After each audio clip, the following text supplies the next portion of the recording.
Today I'm going to say about MBO and how MBO is practiced in two companies.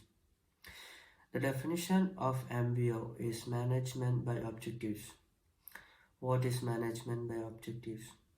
Management by objectives is a strategic management model that aims to improve the performance of an organization by clearly defining objectives that are agreed by both management and employees.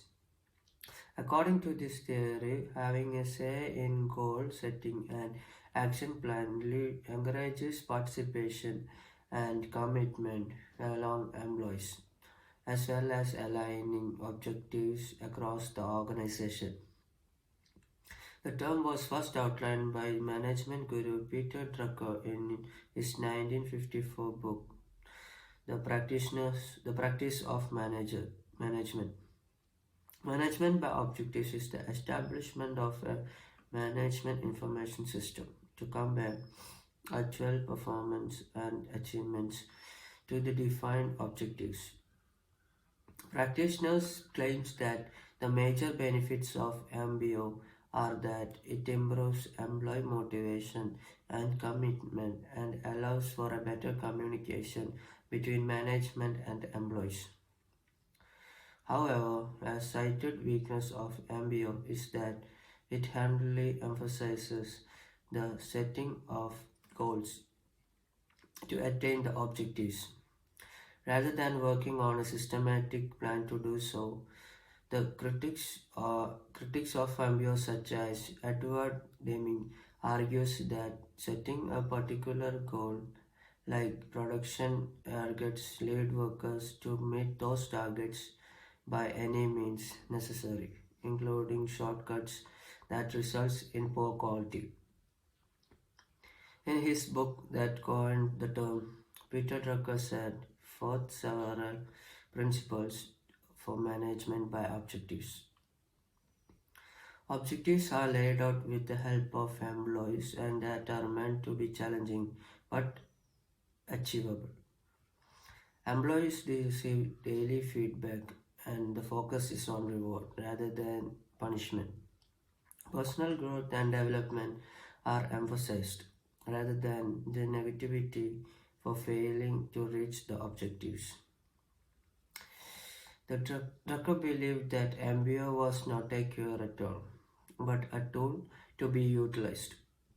It gives organization a process with many practitioners claiming that the success of MBO is dependent on the support from top management, clearly outlined objectives, and trained managers who can implement. Management by objectives outlines 5 steps that organizations should use to put their management technique into practice.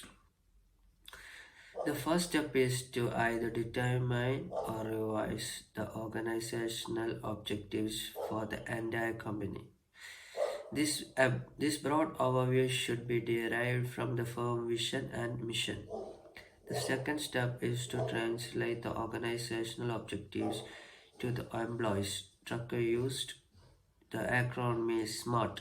SMART means specific, measurable, acceptable, realistic, time-bound to express the concept. Step 3 is stimulating the participation of employee in setting individual objectives. After the organizational objectives are shared with employees from the top to the bottom, employees should be encouraged to help to set their own objectives to achieve these larger organizational objectives. This gives employees greater motivation since they have greater empowerment. Step 4 involves monitoring the progress of employees. This step is to evaluate and reward employee progress.